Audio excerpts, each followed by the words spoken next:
Why did Malik Baker choose to become a filmmaker? I would say it chose me when I first started. When I was still in elementary school, going to middle school, I got introduced to like the camera. It led me to deciding like I want to go to college for film, and I wanted to go to film school from there. What do you think surprised you most about the whole filmmaking process? What surprised me the most is really just understanding that you can't do this by yourself. Yes, filmmaking, it may look easy, but it's levels to making films. One of the big lessons that I feel like I've learned is sound,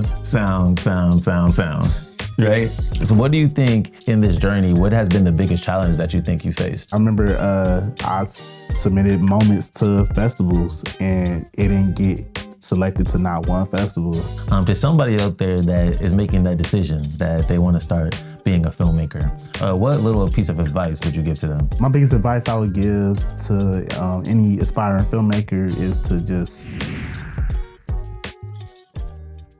What's going on, everybody?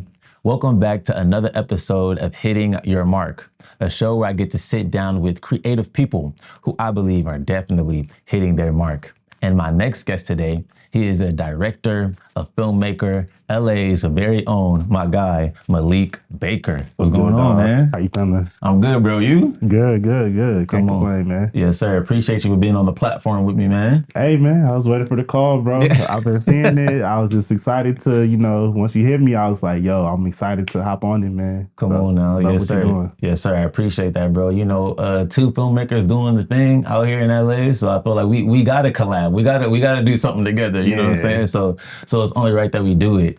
But speaking of that, bro, I would love today to talk about being a filmmaker, right? Okay. You over the years now have been doing your thing. Me, I've been doing my thing. So I feel like it would be a dope conversation to have. But I would love to start out with the genesis, or like the beginning with you coming into this thing. Yeah. So why did Malik Baker choose to become a filmmaker? Man, it's honestly, I would say it chose me when I first started, because it started when I was young, when I was like going to summer camp and everything. I was into acting, so I was doing like plays and that stuff for a little bit. Yeah. And then on top of that, when I was still in elementary school, going to middle school, I got introduced to like the camera and everything. Cause I was making like dance videos with my friend, and we was making a video. His brother was recording it with their camera. Okay. Then after that, we went to edit the video, and I saw him editing like the video we shot literally all in like that same day. Yeah. And I was just really fascinated by it, and I was like, yo, like, I want to do it myself. And I saw my mom had a point and shoot camera, so I just was using it and just was shooting stuff for myself and just making home videos. I was editing it, and literally from there, middle school, I was still doing plays. I was doing musicals, and eventually I got more serious into sports leading into high school. So I put it in the back burner, but I always knew I wanted to like pursue film. And eventually it led me to deciding like I want to go to college for film, and I wanted to go to film school from there. And then once I went to film school, that was kind of like that deciding factor of, okay, do I really want to step into this filmmaking space? Because throughout the time, even though I was playing sports, I literally was still like making videos on top of that whenever I can.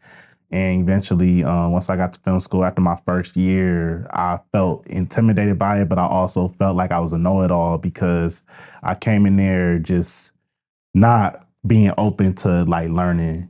And it kind of, bit me to where I was like, okay, I got to play catch up. And then my second year, that's when I literally like locked in, because I saw all my other peers work and everything. And I'm like, okay, you know what? I need to really just take a step back, really learn what I need to learn, and then just get better at this craft. And that's really what really just made me realize, like, I was meant to do film. Then just kept going from there. There you go. I love it, bro. And I feel like that's when you know that it has chosen you, when, you're doing other things, but you still feel that thing like in the back of your neck, in the back of your head, like, oh, like I still love filmmaking. I want to pick up a camera right now. I want to edit something, Yeah. I feel like that's how you know like what's truly is your thing. Yeah. But you talked about that a little bit of like, you're saying you were in school, but like, you said that you were acting like a know-it-all or something, or like Yeah. everything wasn't registering. Like talk about that. What you mean by that? So when I was doing my like early film classes, I thought I knew everything, as in like, okay, I know how to shoot, I know how to edit. Yeah. What can they teach me? What can they teach me? Because when the first like entry level classes, that's how I felt. Like, what are they teaching me? Until one of my teachers, gave me that reality check to where it's like, all right, you know what? Let me get it together. Then when I had to retake that class specifically, I had another teacher. I saw the work that we was doing, and I saw the other, like my other peers, like work that they made. I was like, okay, you know what? Like, I know I can make this, but I need to really just be more open-minded to really learning about like more about filmmaking, because I don't know everything. Yeah. I'm still introducing, because at that time, still like I didn't know what I didn't know what a white balance was. I didn't know what ISO was, aperture, f-stop. I didn't know any of that. I didn't know how to professionally light my stuff. I was just shooting stuff just naked. So literally just putting the light up and praying for the best, Yeah, I wasn't even using the light. Oh yeah, that's how you know you didn't know that. So we're leading to after my first year of college, summer 2016, I came back home and I was like, okay, you know what? I'm gonna make a short film while I'm in LA. Okay. So that's when I made this short film called The Kickback. And that was like my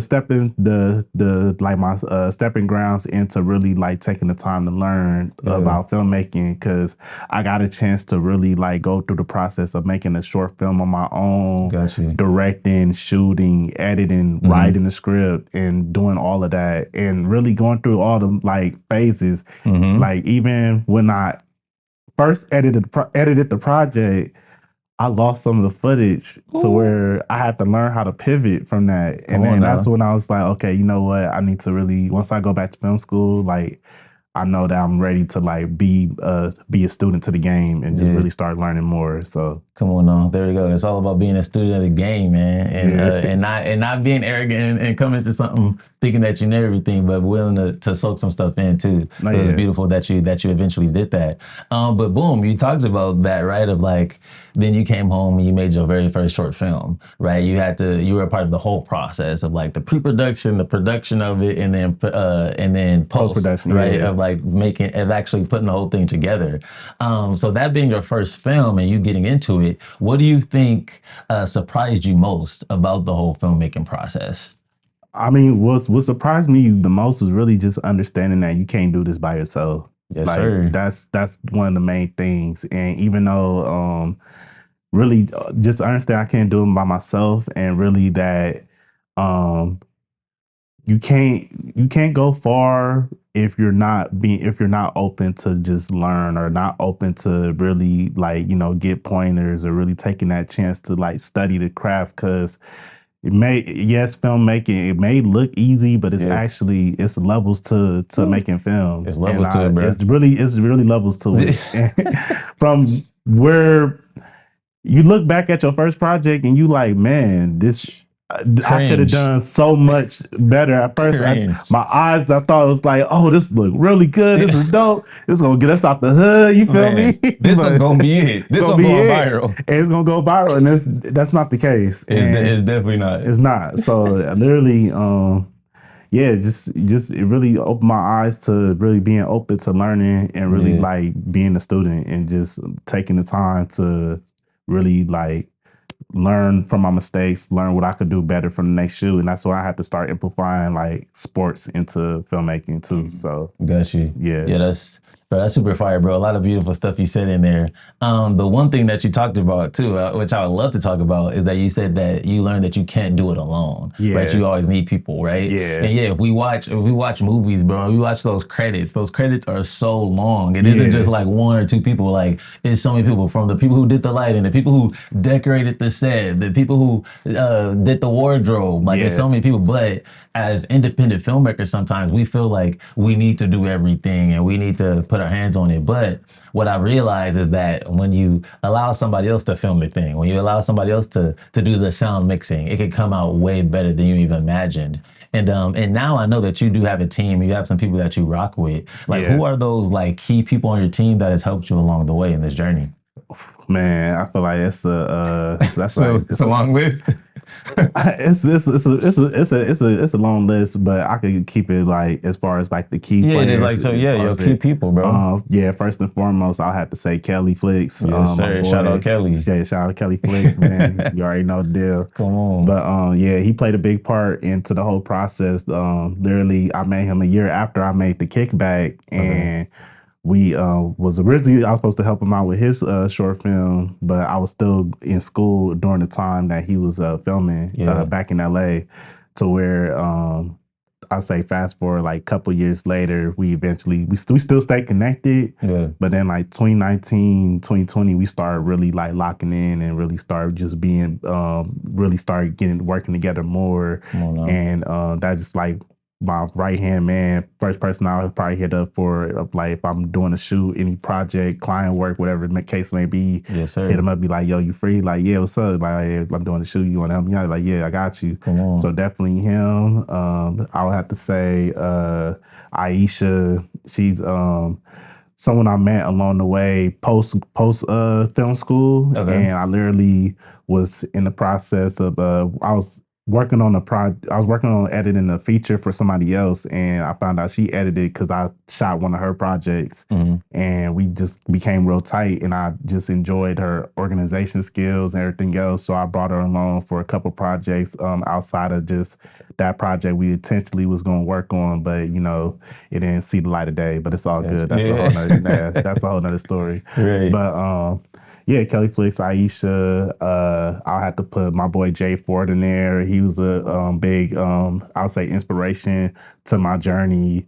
That's one of the people I met while I was at film school and everything. And he just been killing it since then. He graduated before me, and just seeing like what he started doing after he finished up at college, I was like, yo, like this is dope. And that kind of gave me that spark to really like push things together. And then lastly, I'll say my boy Brandon Lawless.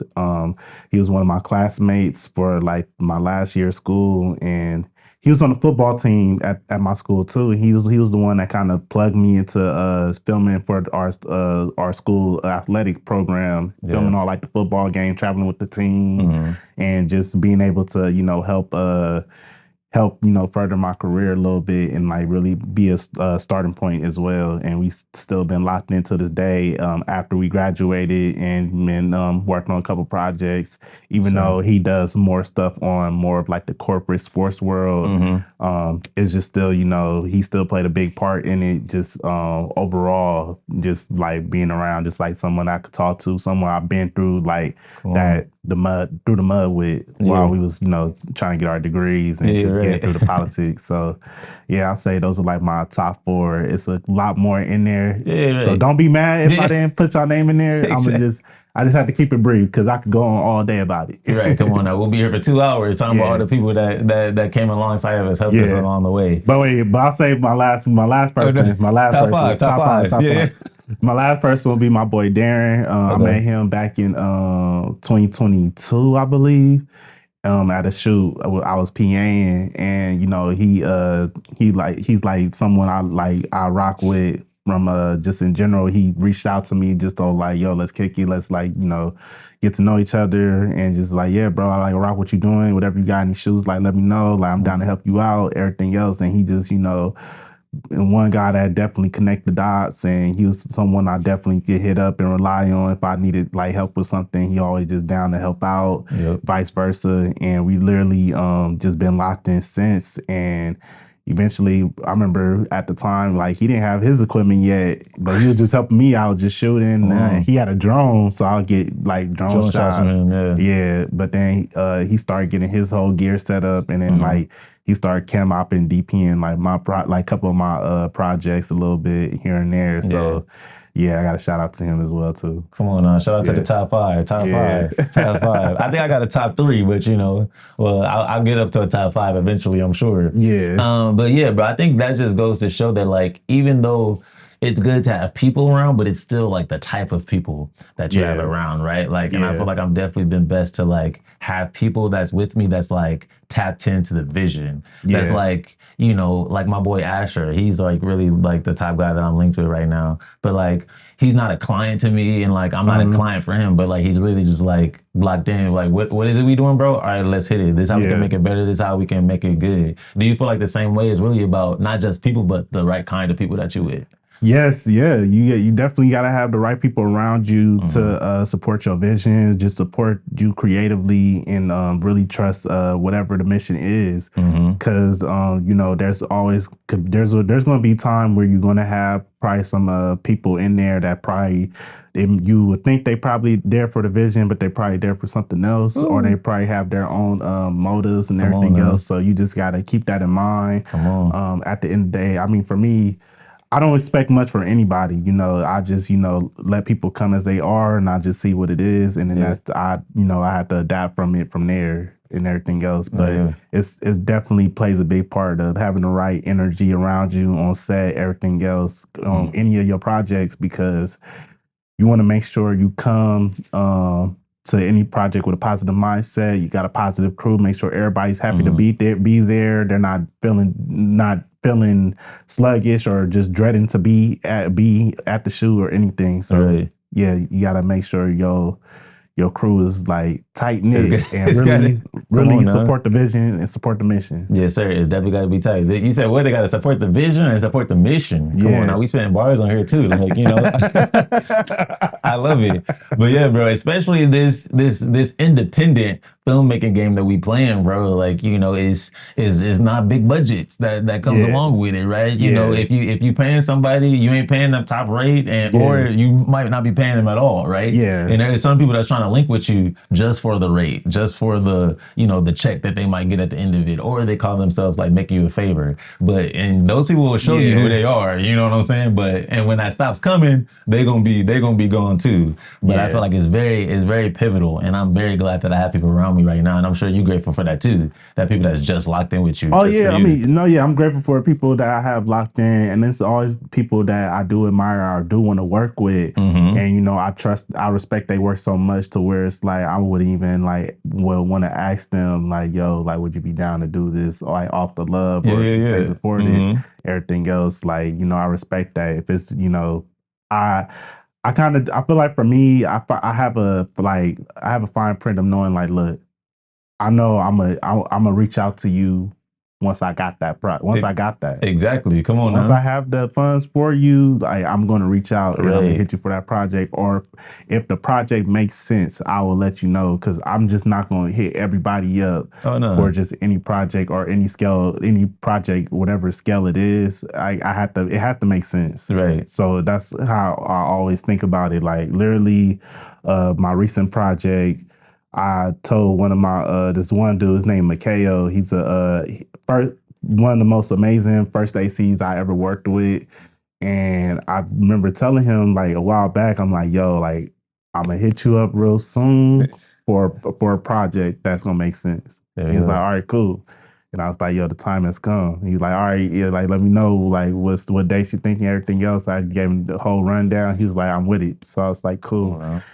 So it definitely I always just keep that in mind. I just make sure, you know, you want to make sure you're not burning out your peoples or anything else of that nature. Like always think about what help do you need in that sense, or what's needed for the project. Exactly. Yeah, that's real. And with you not having a lot of resources and you want to respect these people that you are using, I think that's why too, like, you know, sometimes when you're filming, I try to keep filming days to a minimum. I try to keep different locations to a minimum, right? To where like, if I got my boy here and he just here off the love, I'm not about to be overworking him, doing all this crazy stuff, having him over deliver for me, and I'm not giving him no bread. You know what I'm saying? No bread or no food. No bread or no food. No water. We just out here hot. Like, come on now. Yeah. So I think you definitely gotta, you know, treat your people good still at the end of the day too, which I know that you're doing and I'm doing as well. Yeah. In this filmmaking journey, bro, there are different challenges that we face, right? Yeah. So what do you think in this journey, what has been the biggest challenge that you think you faced? Man, the biggest challenge that I face. That's crazy. Yeah, it's a lot of them. You know what I'm saying? Whether it be you hiring somebody they ain't show up, or you know what I'm saying, like something you book a uh, place and then go through. Like we all have those type of horror stories, bro. well, I mean, yeah, I mean, I had a lot of those, like couple of those horror stories. I think the Yeah. biggest challenge I face, I think that started like early in my career was, Okay. I was still in school and I was working on my second short film, and it was a project that I wrote. I wanted to do it while I was in school. The issue was that I went to a PWI, predominantly white institution, and Yeah. I want all, like it's all black cast and everything else. So I just, hit up my friends, see if they was down. Yeah. So this was supposed to be like one of the biggest scenes that one of the biggest scenes that I was going to shoot during that time. Yeah. It was we was going to shoot it at our school cafeteria over like where nobody was at. It was on a Sunday. Okay. And I had people come in for background. I had the lighting set up. Oh, Like I wow. had a well-supported crew. Yeah. So it was gonna be my first time really like working with like a lot of people for this like project. And one of our characters, she just didn't she didn't show up. So I was trying to get a hold of her, and then she was just said she was up late, said she couldn't make it, and I was Yikes. just kind of like devastated, and Woo. I was devastated. I was hurt, and Yeah. that kind of really had me really just take the back seat for the rest of my filmmaking journey through film school. Okay. And I was just, just hopping on projects as like an editor or Uh, DP or whatever, like small role that they need help with. okay. Cause I was just like, I know that I couldn't get a project done or a project that I want to get done out here. So Got I you. was just Okay. like letting it just go by and everything else. So Wow. that was like one of the biggest challenges and that was early on. And I'm Yeah. grateful that I went through that Oh yeah. because through there, you know, through that time period, I would say that happened around 2018. Okay. Yeah. No, 2017. Happened around 2017, and I literally was just like, all right, cool. I'm glad it happened. So throughout that time, I just, like I said, I was decided to be a student in the game, Mm-hmm. and I just started learning different things. I just learn how to edit more, like edit better. I took an editing There class. you go. Then I start learning how to shoot with the camera. And then I took this class called directing the camera. And I was like really starting learning how to tell stories behind the camera and Yeah. just being able to be more intentional with my shots. And as far as like telling the story for the projects There you go. and just shooting a lot. And I was just shooting everything, started freelancing and just doing all these different things, just being better at telling stories in other mediums Right. to where eventually I felt comfortable and confident to be able to start getting back into the narrative world. Come So on. where that started back around like 2022, 2023. Got you. So I'm grateful to go through that challenge early on Yeah. through the journey. So Going on. Yeah, I'm grateful too that like certain big things that happened that felt like they were big for me and pivotal were like, are earlier or now like in this process, you know what I'm saying? yeah, Where it's lower. We don't have too many eyes on us, we can make yeah. mistakes and stuff like that. But I feel like at the end of the day, they are lessons, right? And what you said, like it was still a lesson learned and it helped you to pivot, to the next Yeah. thing. And Was then about that some, there was yeah, and I had these similar situations happen, periodically mm-hmm. to where I know how to pivot You know from how to it and just maneuver. keep it going and Yes, everything sir. else.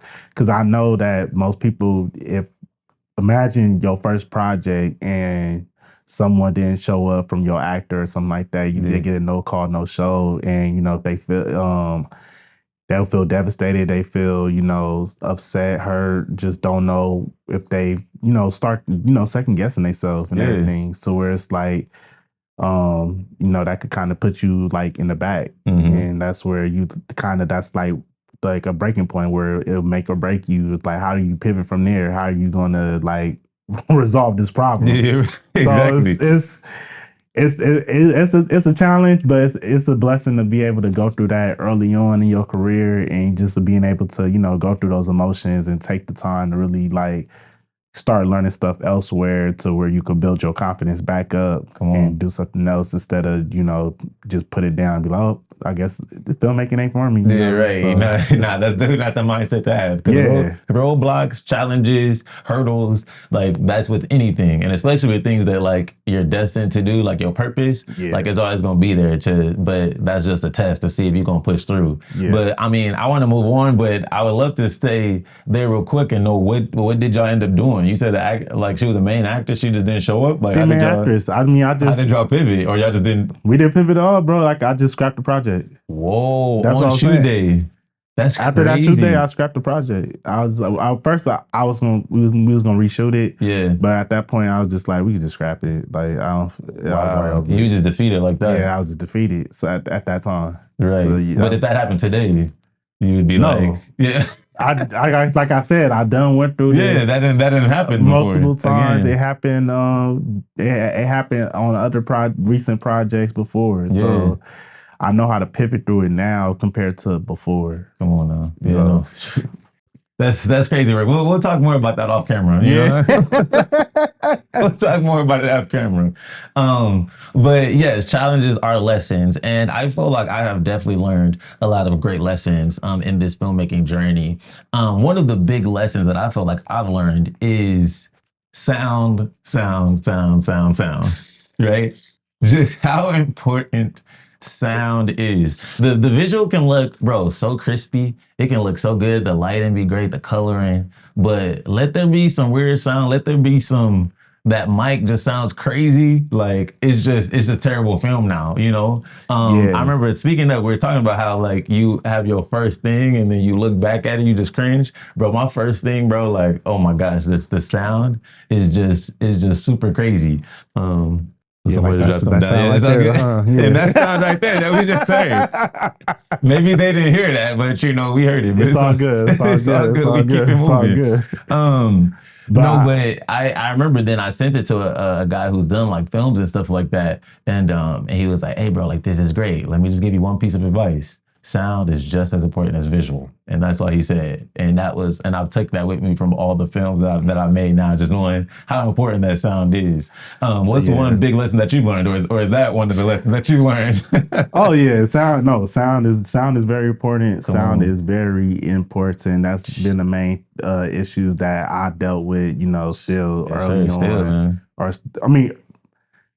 Yeah, it's like the main thing I still felt with early on, because at the time, like I just didn't know anyone dedicated to sound and everything else. So where it's like, I just had to use a shotgun. I mean, now we got lavs that you could get that's affordable. Yeah. So it's like sound shouldn't be a problem for your projects nowadays and everything else. And it's just very important. I feel like before it was a big issue, but now it's, something like I could get done. I remember that's the main thing. Many people, came to me, was just like, yo, love the project, it's dope. I think my only no would be just the sound. And it's like, yes, sir. I respect it. I appreciate it. Come on, now. Yeah, and it's funny. I saw a post recently too, was talking about that. It gave like different like pointers for like making your short films and stuff like that. And then one thing was about sound. It was saying like sound is very important, and if you have bad sound, it makes it feel cheap, right? Like it makes it feel amateurish. You know what I'm saying? Like it can be. People will forgive something that's, shot on the iPhone, right? Because like today, people shoot movies on iPhones and stuff like that. But it's like you can't hear. It's something about that. I don't know what that science is, but like it's something about that sound being trash. It'll make you check out. You know what I'm saying? Oh yeah, 100%. But I mean, luckily, like for me, I think before I found like my sound person I normally work with, shout out to Julio. But before then, what I noticed was how I got away from like many people saying like talking about the sound was the sound design. There we go. Saving it in post. Okay. As best as I can. So, finding the good sound effects, finding the good atmosphere, just finding the right levels and just making it at least flow to where it's like, you know what, like the sound ain't too bad to where people can be like, okay. I think only like 2-3 people brought up sound, but other than that, not many people, like the average viewer, they still watch this episode. Like, I like this episode. They're talking about the episode or talking about the project. So come on now. It's it's a win. It's a win-win at the end of the day. But yeah, sound is very key. Yes, sir. You gotta really invest into it. As much as it's kind of hard to, but nowadays you can just get a live mic, get a lapel, just set it up. Come on now. It's pretty simple. And make it work. So yeah, any filmmakers out there, newcomers, even filmmakers that's doing it, make sure that you are prioritizing the sound. Because it's very important. Get your sound right, man. Come on now. There's too many projects out here that they look good, but the sound is not right. And I done seen it a few times. I'm not calling no names, but I've seen it. Oh, no. We ain't gonna call no names. We'll talk about it after, though. Yeah. I feel like in filmmaking, and definitely directors, I feel like a lot of directors have a specific style, right? Like if you watch a Spike Lee film, you can tell that it's a Spike Lee joint, right? If you watch even like a Wes Anderson or a Christopher Nolan or something like that, you can tell that it's their type of film. Yeah. And after watching some things that you've done, like Moments and other projects, like I can kind of tell that this is a Malik Baker type of thing. I feel like you kind of have a style. So first, I would love to know from you, what is your style and where do you think that it comes from? Man, I mean, honestly, I would love to know first, what would you think my style is? Okay. Yeah. When I see it, I think you are very heavy on, I think, like the colors. I feel like every time I see stuff of you, like it's very colorful. Yeah. And like it's very colorful and just like bright.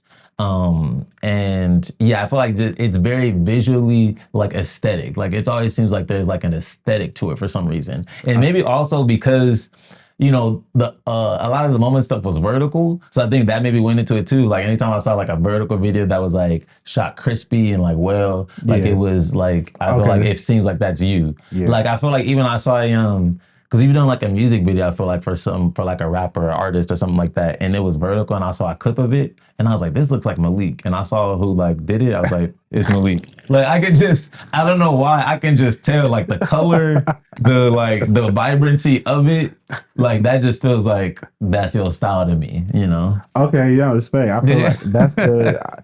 It's funny because I feel like for a minute I couldn't really tell what my style was and everything, and lately many people are starting to recognize my style, or they can recognize if I shot something without even me having to post it. Right. They'll be like, "Oh yeah, I saw you did this project." I'm like, "Oh dang!" And like, I can How'd you know that? And then, but yeah, I think color plays a big part of my style for sure.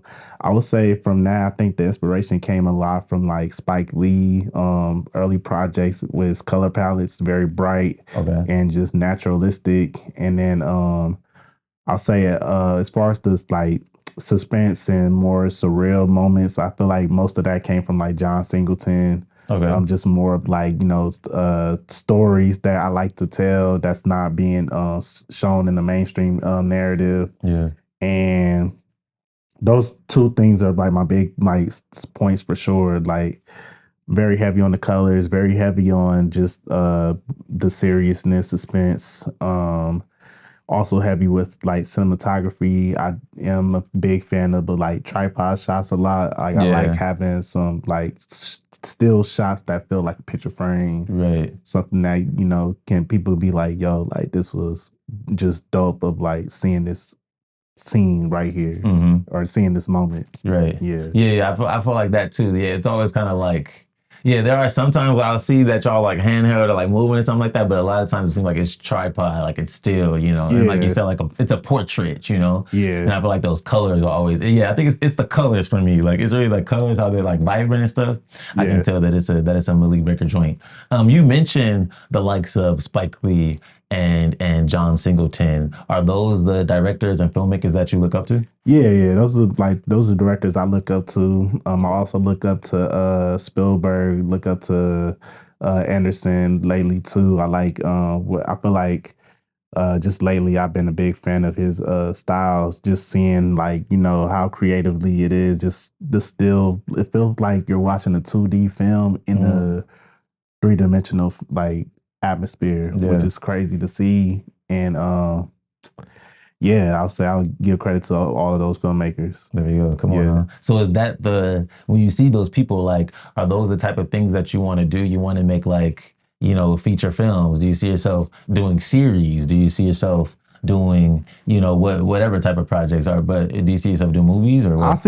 I see myself doing any project really. Okay. I don't really have like oh, I really want to do series or I really want to do films. Like I really want to be able to tap into both avenues and everything. I feel like the series was just something I feel that, that's like a good starting point. Like web series are a good starting point to start at because they're, pretty easy to do and stuff like that. To where it's like a film is a lot more that, it's going to take more time, but it's really just one big, bless you. Excuse me. Bless you. But it's one big, it's like one big event. It's like you focusing on one project and then after that it's over. And it's like, okay, well, dang, like what's next? Like literally, what we doing next? Yeah, what we doing next? And that's, I don't really, put myself in the box of just saying, oh, I want to just do one thing. Like I plan on tapping into both avenues. Yeah, bro, that's beautiful stuff. So yeah, one thing I feel like you're very good at is having a style. You have a certain style of filmmaking, and another thing that I feel like you definitely stand out in is promoting yourself. We talked about this a lot, and I remember talking about it at my last screening too when I was introducing you for your film. And I'm like, I really look up to you in the sense of like you don't just. I feel like you're always working, you're always like making something, but you're always like putting yourself out there too and like promoting it. Do you feel like that does play a big part as a filmmaker that we should be promoting ourselves to? Oh yeah, in today's society, it plays a big part. Promotion, marketing, everything, it plays a big part in it. Because at the end of the day, film is a business. This is still a business, Come on now. and the project is one thing, but you got to also be able to put it out there. Yeah. Not only just put it out there, but you also got to like spread it out. You got to bring awareness to the project. So you can't just take your time and just be like, oh, I'm going to just post a trailer on social media and then that's it. And you don't share it or you don't talk about other things about the project or you don't create any meaningful content behind the project to really keep pushing it and everything else. How do you think all these shows and all these films are getting people to come watch watch their product? Because they're pushing the marketing. And yes, we don't. I mean, at first it's like it was challenging at the time when we first started because like we had minimal resources to be able to promote ourselves, but the value of like social media, it's free. You could make any type of content. You got the physical content of the project where you can put all that together. You hire a BTS photographer, videographer to get these moments on set, or just use your phone to get some BTS and be able to promote it. Create some creative content with the cast and crew to be able to, get people more interested about the people part of the project as well, so they could like be more aware of it and just even too, I feel like outside of just social media, I feel like physical marketing still exists. Like I feel like, going out there door to door. Or what you I would say door to door. I wouldn't say door to door. I would say like it's like, for example, like, let's say you go to like an event or something or some type of networking event or whatever the case may be. You could meet somebody. Somebody's gonna probably ask you, "Oh, dope! Like, what you been working on?" Come on now. "Oh, I worked on this project. It's coming out soon. Yeah, I want to invite you to the screening." Stuff like that. It's just word of mouth. Just being able to use all the avenues to be able to market yourself, promote it, and just be able to, spread awareness. There we go. I love it. And you talked about it, like that's something that we should prioritize, right? Even as we're filming it, like boom, having somebody there that's BTS, like getting capturing behind the scenes so that you can post on your story, post on the feed or like that. Boom, doing stuff with the cast and crew that's gonna be creative that you can post out there. I feel like yeah, for me, I've been a guy that like I prioritize like the content, like the thing, right? So like all of my energy, all my effort is going into making the thing, right? My thing goes into making the film. It goes into making the podcast. It goes into having the screening, right? But it's like other people are like, no, bro, like yes, your energy should go there, but you also need things on promoting the movie. You need to know how to promote the podcast. You need to know how to promote the screening, right? So I feel like that's definitely a new way for me. But I'm taking some notes But from my boy but Malik. I've been seeing it though. Yeah. I've been seeing it. Trust me, I've been seeing the content. I've been seeing you marketing your screenings, the podcast, like everything you're doing, bro. So you've been doing it, man. Just keep it up, man. I've been seeing it. I like what you're doing. So y'all always just do it. As much as I hate being in front of the camera most of the time. Word. Yeah, I'm not a fan of it, dude. But you be doing it though, bro. You know what I'm saying? You the person I saw. You the person I saw. You be doing your reels, you know, talking about it. Even when you like, you know, crowdfunding and stuff. Like you would get in front of the camera and talk about that. Was that a struggle for you? Oh my goodness. Yes, man. Yes. Talk about that, bro. Yeah. So I basically did my first. So I basically did my first ever crowdfunding project. Nice. After Moments, I did 2 seasons, and I was just like, okay, cool. I was able to put together a project to showcase what I can do to little to no budget, and just being able to, you know, spread awareness, build a following behind it, and, you know, getting people more interested into it. Yeah. To where I always told myself, like, all right, the next project I do or the right project, I'm going to try crowdfunding it and see where it goes. Okay. So recent project I did is titled Wash and Dry, and the writer Sincere, shout out to Sincere Lawrence, he reached out to me after watching Moments, and he liked Moments. He sent me an email just like, yo, like I love what you did with the Moment stuff. I got a project I think you'll really like enjoy being a part of and everything else. And I'm like, okay, cool. Like, let's set up a meeting. So we met up and we literally talked about, he told me about the project and gave me a script, gave me the first original deck that he made. And I was like, all right, cool. I read it and I was just like, yo, this project is amazing and it's dope. And I asked him like, yo, like, what do you want me to do for the project? He's like, it's up to you. You want to direct it, shoot it? I'm down to direct it. And I remember we were just talking about like, yo, like I just say, yo, let's crowdfund it. And I was really at first, I just said it more so just to get myself like, all right, I'm going to do it. Yeah. And as it got to the point of like crowdfunding, we launched the crowdfunding before I made the video.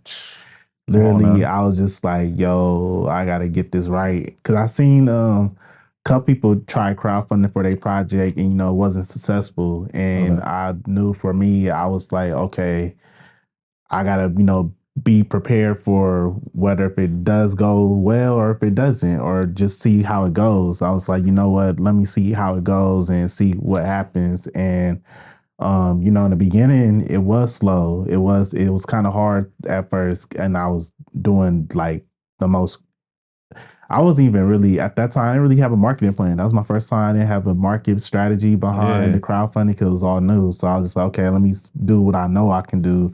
I talk in front of the camera, you know, still just posting it, just talking more about it, and then finding other ways. Like, okay, hey, like let me get the cast involved and start sharing the project. Let me like start doing other things to where I remember we eventually got that spark like towards the back half of our crowdfunding campaign. And you know, thankfully we hit our goals to, you know, get it done. Congratulations. Appreciate it. And, you know, that was just a nerve-wracking experience, just like doing that. Cause, you know, crowdfunding is, I feel like many people I've seen crowdfunding, you know, a lot of people have the resources to, you know, have people to invest in the project. And for me, I think, just from a person that's not coming from a background with, you know, resources or any support of like wealthy investors or whatever the case may be, and I'm just getting it off of the strength of just family and support, friends, family, friends, and colleagues. people supporting the vision just from like the whole like crew. We was able to, make it happen, and I'm just grateful for that. I thought, like I just showcase what I could do without a budget, but I thought y'all wanted to see what I could do if I got with some a budget. with a budget. You feel me? But it's not the case sometimes. But I literally went through that, and I'm glad I did, because if I didn't, then I still wouldn't know. Come on now, you wouldn't know today. But I feel like, did you feel like you had to kind of get out your own way a little bit? Because you feel like sometimes you think, oh yeah, the people who crowdfund, like they know billionaires, they know millionaires. Of course, people gonna crowdfund and give them money and stuff like that. But we think like, oh, I don't know nobody that's gonna give me this money to make the thing. And I feel like that's a part of the the flawed thinking of why I haven't done that, right? I haven't put myself out there to get money from people, and I'm kind of like standing in my own way about it. Do you feel like you had to like kind of break those limited beliefs and just step out and do it? Yes, absolutely. I had to break it myself out of it. I feel like eventually I just knew it has to be a point in time. Like, okay, well, the next step is like,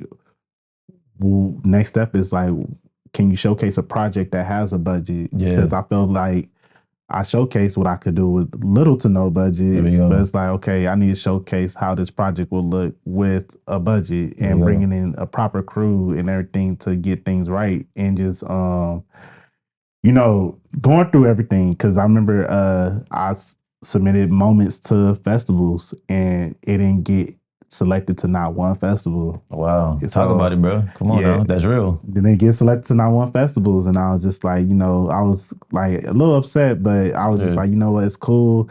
It got, more of like the people, got the support. People tapped in, everything else. We had 2 successful screenings. We also had it screened on other people's platforms. I showcased the episode at your premiere last year. The big screen. Yeah, and that was dope to see that on the big screen. And it was just like tight. And, now it's like, okay, this project, particular Wash and Dry, it was like, okay, this is that project. I know for a fact that we could have this in festivals. It's going to get selected and everything else. And I'm just very confident on just everything we have put together to make it happen, because we had the support, we had the resources, we had everything we need to get it right. And I think I just have to advocate that to, to people, just letting, I have to really just get out of my space of like, you know what, like we can get this funding, we're going to get it right, we're going to make it happen, wherever the case may be. I'm just going to do whatever I can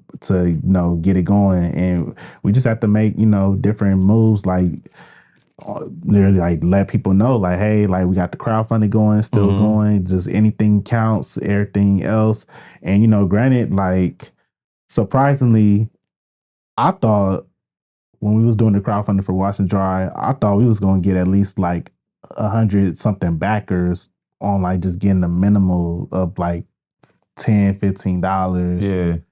But we got 55 backers, and most of them put like a big lump sum into the project. Big numbers. And it just, goes to show like the support and like the belief people may have. And sometimes some people may support what you're doing, but they probably wouldn't support it financially or whatever the case may be. And that's where it was just like, okay, this is dope. I went through all of this, and being able to go through that motion of like the crowdfunding. But I mean, I think that whole story, bro, just really goes to show that like you just never know who's out there rocking with you until you put it out there, right? And I feel like a lot of us, myself included, is scared to put the crowdfunding thing out there, because you don't think that people's gonna donate or whatever like that. Like it's just gonna be dry for that amount of time. But no, like you'd really be surprised how many people that they'll see that and they'll give you a little money to do your thing. Yeah. So that's definitely encouragement for people to keep going in that. No, 100%, man. You just got to find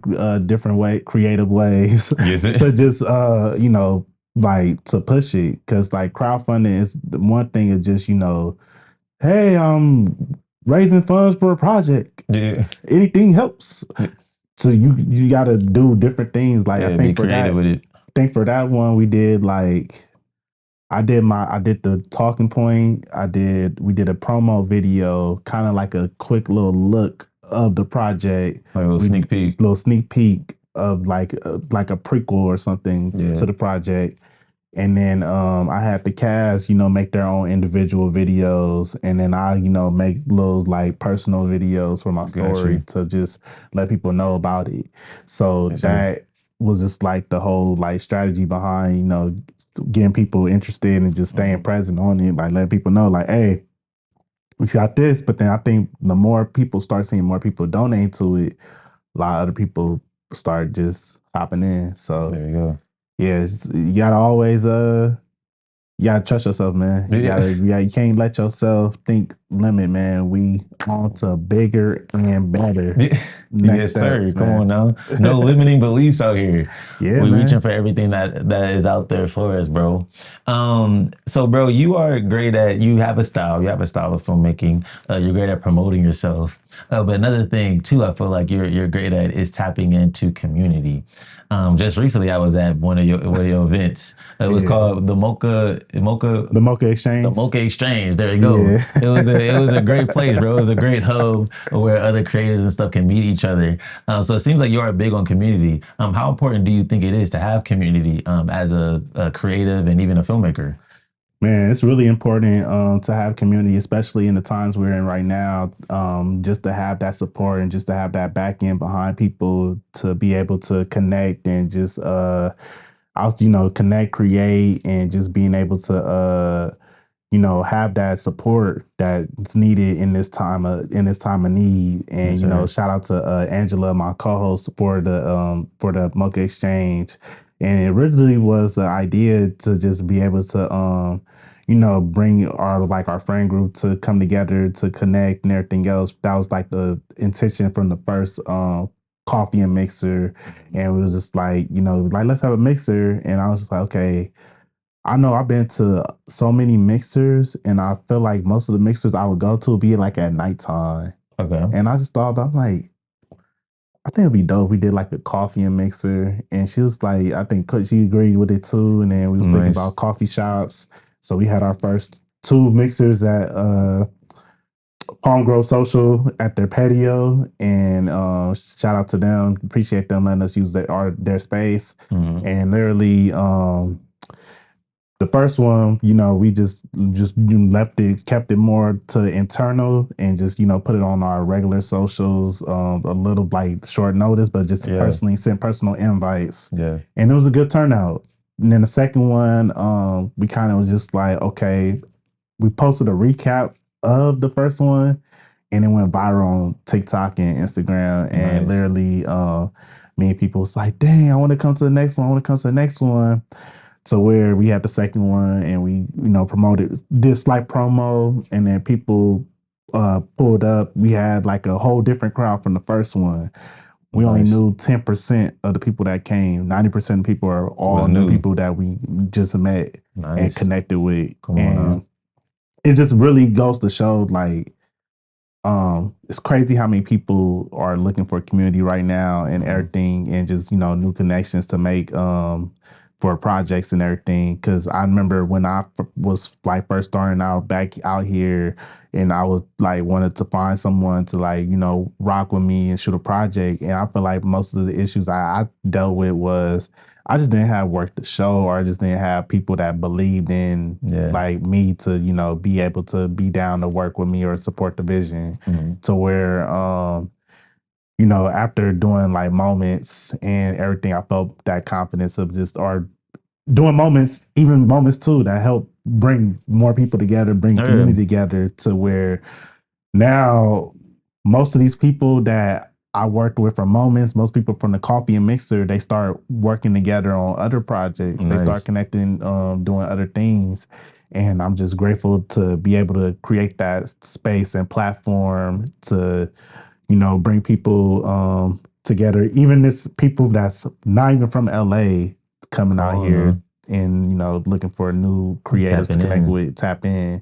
And it's just dope that, me being from LA, and then Angela, she's from Chicago. And it's like, that's a good balance of like, you got the got the local native, and and then the you East got Coast, you know. the East Midwest, but also just like the transplant culture coming Yeah, in. definitely. And I feel like we want to bridge that gap too, and just be able to have a community that we can all support each other and just find a way to support each other, one another, to you know, feel comfortable in creating a project, feel like they have that, support resource, whatever is needed, whatever they're looking for. Come on now. I love it. It's definitely a beautiful thing that you guys are building right now, man. And I'm definitely one of those people who, yeah, in these recent past like couple of months or so, I've been really kind of feeling that need to like tap into some type of community, right? Like you'll see run clubs with their own community, right? You'll see other people with their community, but I'm like, damn, I need to tap into like a creative community, right? Like with like actors, filmmakers and stuff, So I know other actors. I know some other sound people or whatever. I know some photographers, and it could be something that boom. Oh, I remember I met that guy at that thing. I could reach out to him for this. I remember I met her. I could reach out to her. So it was definitely a dope event for that. And I met some dope people that I'm connected with, and I feel like it's definitely gonna go a long way. So I appreciate y'all for opening that door up for us, man, to Man, no, connect with other people, man. anytime, man. Because I always, I done helped a lot of people out for their projects, and I remember people always wanted to come out, or not even say come out, but I always remember like people always was looking for some help for a project, and some people had a hard time finding that support or whatever, that like need of just getting something done. Yeah. So I was just like, I just want to be able to give that back, of just being able to, okay, build a community from moments to, being able to build more of a broader community on a creative scale, Right. like other projects, just to be able to get something else going, and something that people feel more like comfortable going to, or feel like, okay, what, I'm with my peoples. Yeah. So yeah. Yes, sir. Beautiful stuff, bro. Community is definitely important. So Malik, man, you've been doing this filmmaking, directing thing for a minute. Went to college for it, making different short films and stuff like that. There's definitely a lot of ways that you've grown and you've gotten better over time. To somebody out there that is making that decision that they want to start being a filmmaker, what little piece of advice would you give to them? My biggest advice, I would give to any aspiring filmmaker is to just, go out there and just do it scared. Like really just be open to fail, open to learn, and just be a sponge, be a student to the game, and really like take the time to like learn the craft. Like I always recommend people, for your first project, to do it yourself. All right. Do it yourself. Really go through that process of shooting, directing, editing, all of the shebang. Okay. So you could like really understand each department. So as you get better, as you go to your next projects, when you bring in other professions to the space, whether you're wanting to be a director, you'll be able to connect with all the department heads in such of a scale to where they like, okay, cool, that you could like let them know what you're trying to bring out, to where, okay, they know what you want. Exactly. Yeah, and I think that's definitely beautiful. Like you doing the different things. So yeah, you have some expertise in it. You know how to do, and yeah, you know what you're looking for, right? So like me editing my films, like I know what I'm looking for, right? When I eventually do get an editor, because I don't want to edit forever. You know what I'm saying? I don't want to film stuff behind the scenes, but because I know how to operate a camera, I know how to set up a shot, I know how to translate that to Asher. I don't know how to translate that to a DP. So I think that is good advice. And when you're first starting out, to kind of put your hand into all the different things, so you know. But I love that first thing that you said, bro, is do it scared. That's the biggest thing that I feel like I preach. A lot of people, we oftentimes try to wait for the right opportunity, the right time, the right moment, the right script, and wait for it to be perfect. But it's never gonna be perfect, bro. You gotta step out and do it. It's not gonna be perfect, because then if you like chasing perfection, or you finding that right time, you're gonna keep waiting, and you're gonna keep waiting, Keep and putting it off. Put it off. And then time gonna go by. You're gonna be like, dang, you look at other people already done, probably on their like third, fourth, fifth project, whatever the case may be. So, you gotta you gotta do it. You just gotta do it. Gotta do it scared. Today's the day. Today's the day. That's what I preach all the time, bro. Look, Malik, the conversation has been dope, but the title of this show is Hitting Your Mark, right? And everybody's got different marks they want to hit. I got my own marks. Our viewers got their own marks. But for you, Malik Baker, what does hitting your mark look like? Man, hitting my mark to me looks like really just executing any plans that I have set as far as like goals or just any project, really executing, breaking down every step I got to take to get to the end goal or everything else. So I really just take pride, just coming, being present, and just coming with the mindset of like I'm going to hit this goal, but I gotta hit each step, hit each little milestone to get to that next step, to get to the finish line of whatever I'm going to do. Whether if it's doing a web series where, okay, how many episodes I'm doing? 5 episodes? Okay, well, I got to break down how I'm going to do these 5 episodes. I know I'm going to get it done, but I need to break down like how I'm going to do it, come like my game plan, everything else. It's all like a plan. You can't just make a goal and expect to just hit your mark by just I'm gonna hit my mark. Mm-hmm. And you don't have a set plan, have it written down or anything to just be able to, get it done. So I would say that's like my ideal of just like hitting my mark. Come on now. Yes, sir. You definitely gonna do that, bro. Yes, sir. Come on now. We gonna be tapped in. Listen, this has been a beautiful conversation, Malik. But before we dip up out of here, tell the people how they can connect with you and support what you got going on. Okay, yeah. You guys can follow me on Instagram, TikTok at Real Malik Baker. I have a YouTube channel. It's Malik Baker. If you want to check out Moments, you can check it out on Instagram at Moments Web Series or my YouTube channel. And if you want to come to future events for our community, follow us on at the Mocha Exchange on Instagram.